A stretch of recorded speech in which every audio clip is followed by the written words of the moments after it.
So I'm going to give you a little insight into a little secret about America. So just received word that a disabled Somali woman who was mentally disabled, who was, I guess, encountered brandishing a knife. The police shot and killed her because apparently the police are not trained to deal with any other situation, or the only solution is for every situation, and apparently is violence, unless the assailant is white. Then they seem to at least give it a shot, even though there was that one kid they blew away in Arizona. But that seems to be more of an exception to a rule. But when it comes to the Negro in America,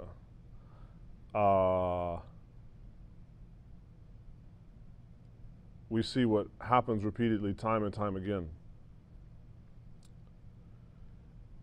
And my personal take on this has to do with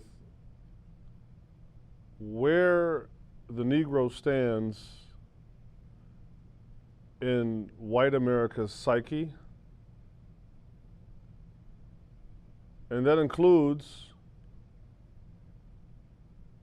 as what my friend Nafis Bowie would call, the anglicized Negroes who buy into that system.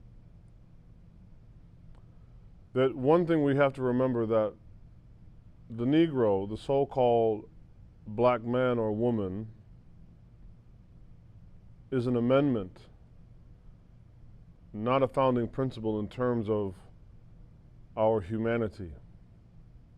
And therefore, this reveals, one, a very deep-rooted perspective on how this country views the Negro, and that in a sense the Negro is a problem. And that problem had to have an amendment like a Band-Aid, but the wound is not cauterized. So the Band-Aid doesn't really work. And we keep looking for, wow, how or why does this keep happening over and over? We keep having this repeated problem of law enforcement murdering African Americans, so-called black folks, so-called African Americans. We're murdering us. Can't seem to find any other recourse of engagement. Now, personally, I think as a police officer,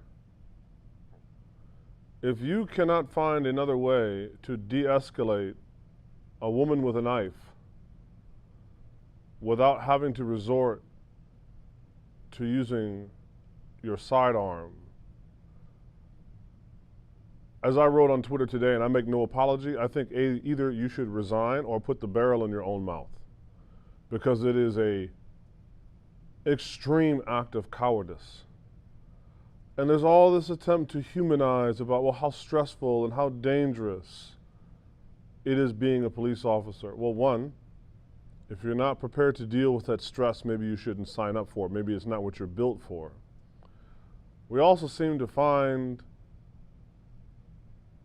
because this can't be a bad apple scenario.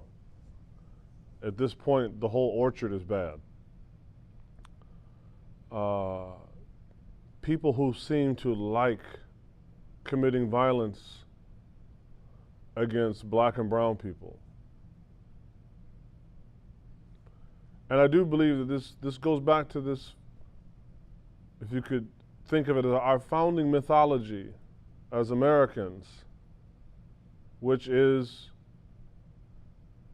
if it is going to be predicated on a Judeo-Christian and far less Judeo and more Christian society,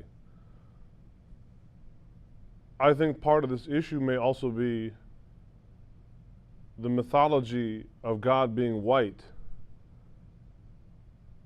And therefore, what is the opposite of white? Black. And therefore, what is the opposite of God? The devil. We are not truthfully human in this society. We are 3/5 of a human with an amendment.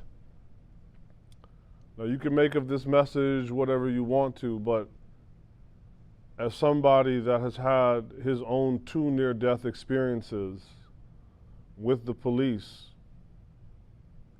it's just far too personal for me to deconstruct and to humanize and to rationalize. Now, this is what the problem is. And I'm beginning to think that there may be no, at least in the short term, I don't think there will be any let up. I don't think there will be much change. It will have to take the dying off, perhaps, of several generations of this mentality. But then as we know, especially those of us who grew up in urban areas, you have, again to quote my brother Nafis, anglicized Negroes that once they become part of the fraternal order of police, sometimes that's the one police officer you're actually most nervous of, because maybe he wants to prove his allegiance to his fraternity. So may Allah have mercy on the soul of our sister Shukri and her family.